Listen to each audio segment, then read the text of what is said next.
ketika pemecatan dilakukan oleh PDI Perjuangan, mereka tidak bisa melakukan drama-drama lagi. Mereka tidak bisa memanfaatkan atau membuat masyarakat simpati. Nggak ada. Bahkan elit-elit partai nampaknya tidak peduli. Termasuk Budiari gitu.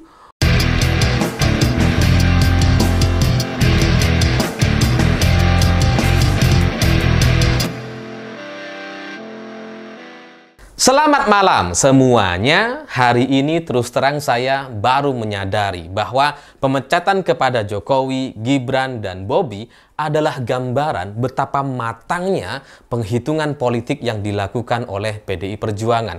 Karena ini soal momentum. Ketika sekarang banyak orang bertanya-tanya kenapa baru sekarang dipecat, ini soal momentum gitu.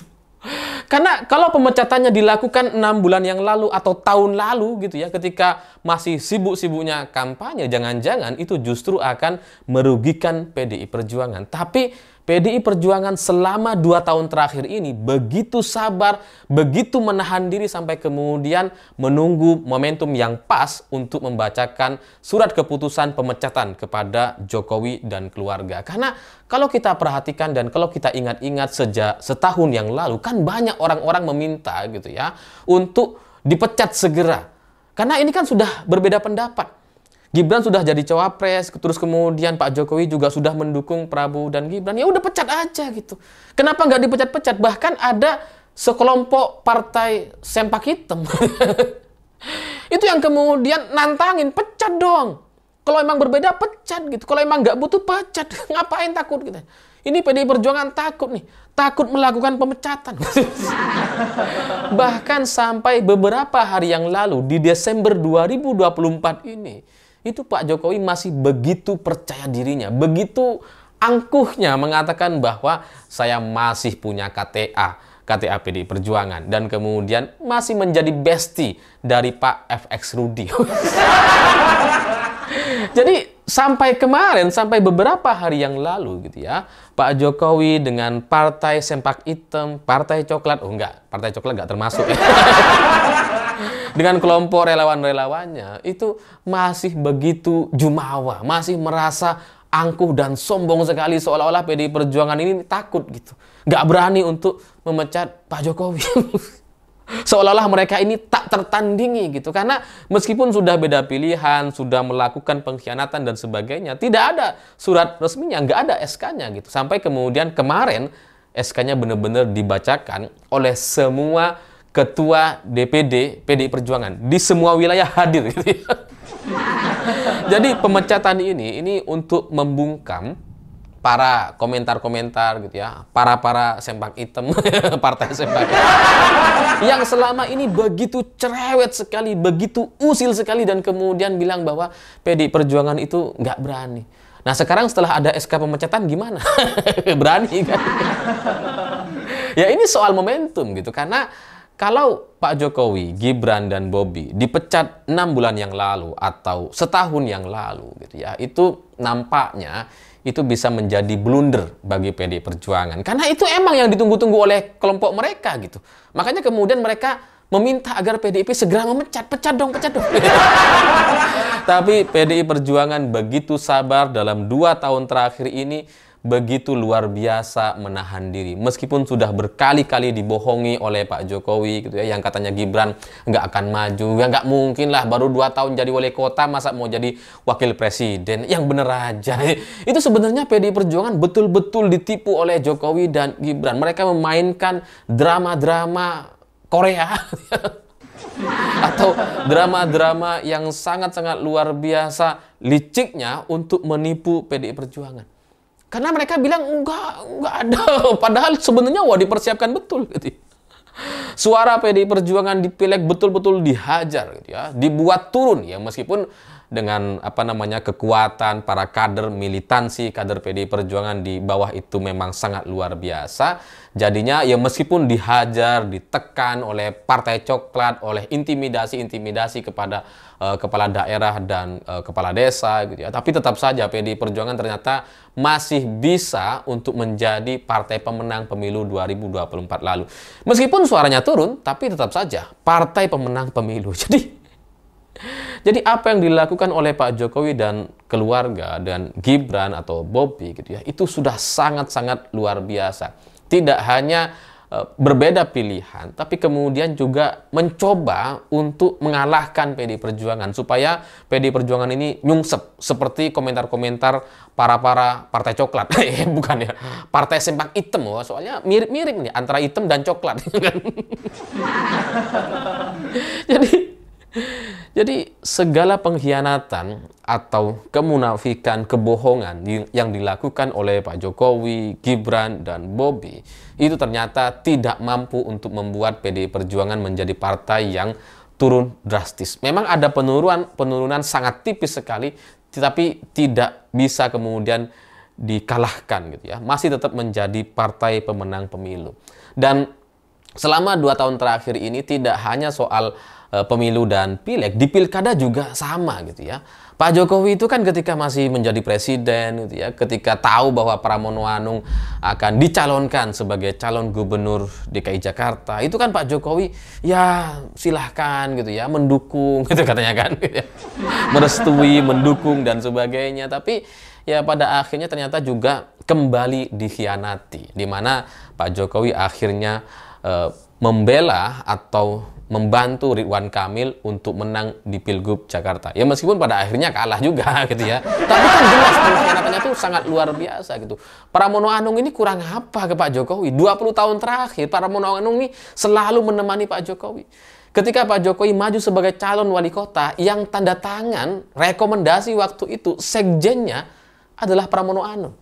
Selama 10 tahun terakhir ketika Pak Jokowi menjadi presiden, Pramono nggak kemana-mana. Selalu berada di sisi Pak Jokowi. Kurang loyal apa gitu.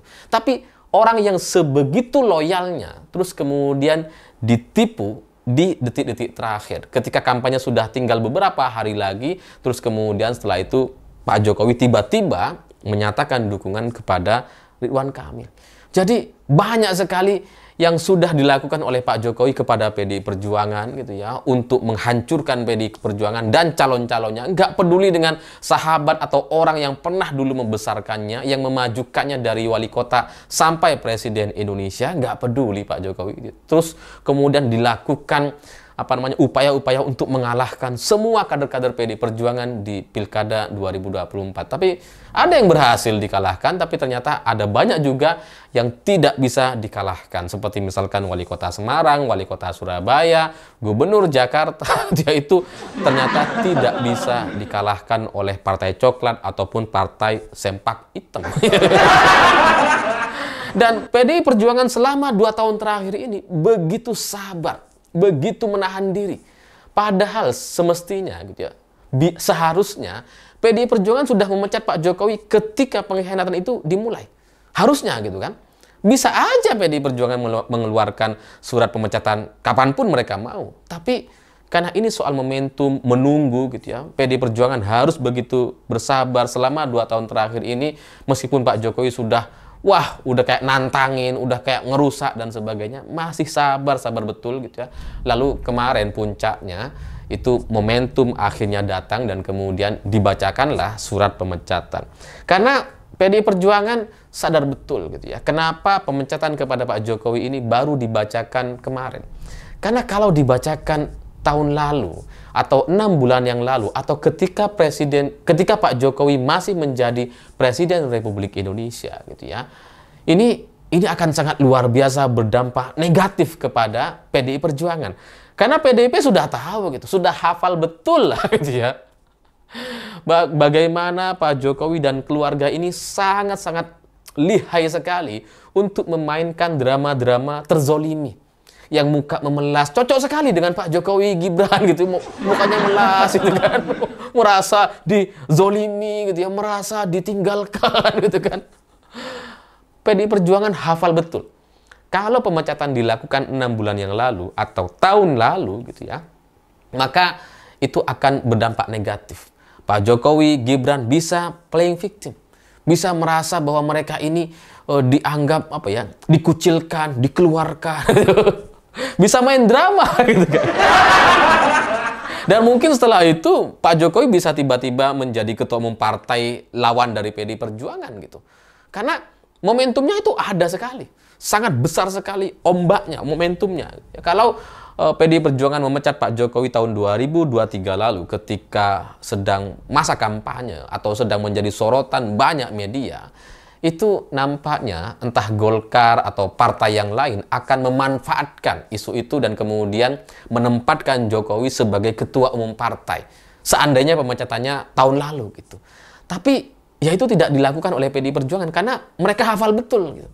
Soal bagaimana Pak Jokowi ini lihai sekali memainkan drama terzolimi, bagaimana partai-partai yang lain bisa memanfaatkan momentum atau situasi pemecatan itu sampai kemudian PDI Perjuangan harus rela, harus begitu sabar, berdiam diri selama 2 tahun terakhir untuk kemudian melihat bagaimana Pak Jokowi semena-mena terhadap PDI Perjuangan. Dibiarkan aja gitu. Diserang di pileg, diserang di pilpres, di pilkada, diserang. Ya, tenang aja. Diem aja tuh PDI Perjuangan gitu ya. Meskipun sebenarnya udah gemes semua, tapi ya menahan diri semua.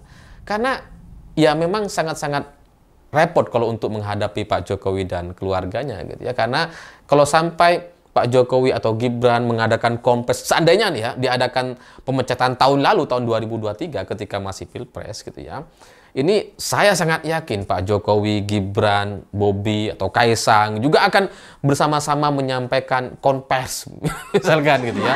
Terus kemudian nangis, nangis.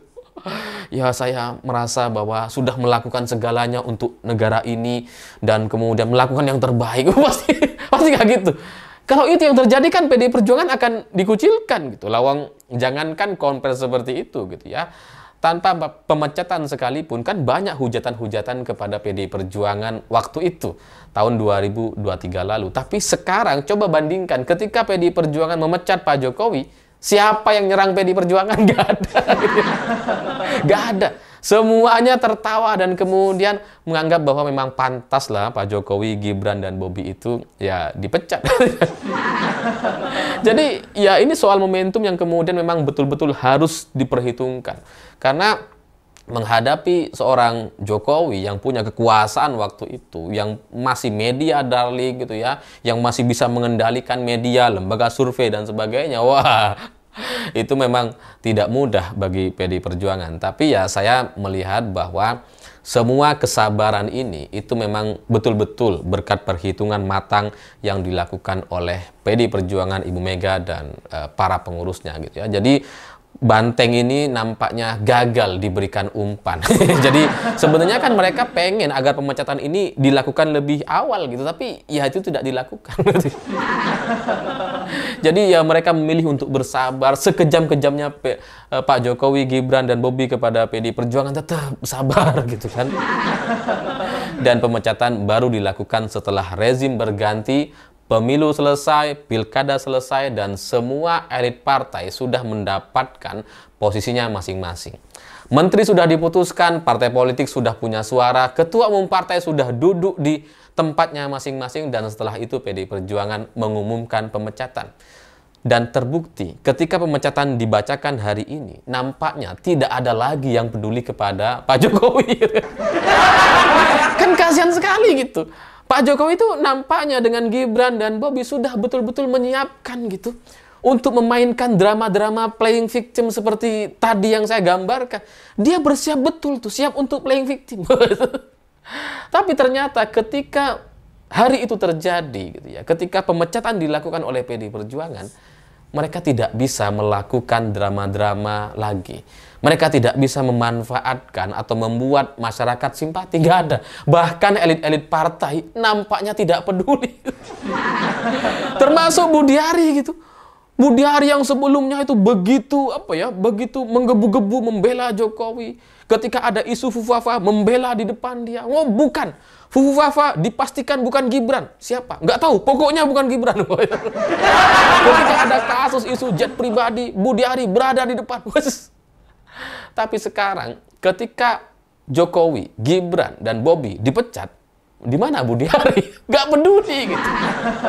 Jadi bahkan orang-orang yang sudah dibantu Pak Jokowi dari bawah sekalipun, itu sudah tidak peduli lagi karena semuanya sudah mendapatkan posisi dan jabatan sesuai dengan yang mereka inginkan. Jadi sudah nggak ada kepentingan politik lagi.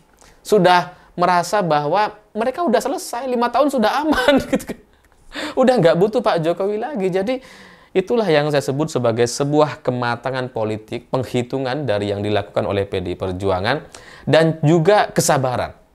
Begitu sabar selama 2 tahun dan menahan diri untuk tidak segera mengeluarkan pemecatan secara resmi. Karena ya ini soal momentum. Sekali lagi ini adalah bentuk sikap atau langkah PDI Perjuangan yang harus bisa kita jadikan pelajaran. Bahwa kadang-kadang kalau kita marah, kalau kita ingin melakukan keputusan dan kebijakan, kadang-kadang kita betul-betul harus mempersiapkan. Karena merespon secara cepat tidak selalu menjadi benar atau bisa menguntungkan kita. Justru jangan-jangan itu akan meruntuhkan semua yang sudah kita bangun sebelumnya. Saya pikir itu.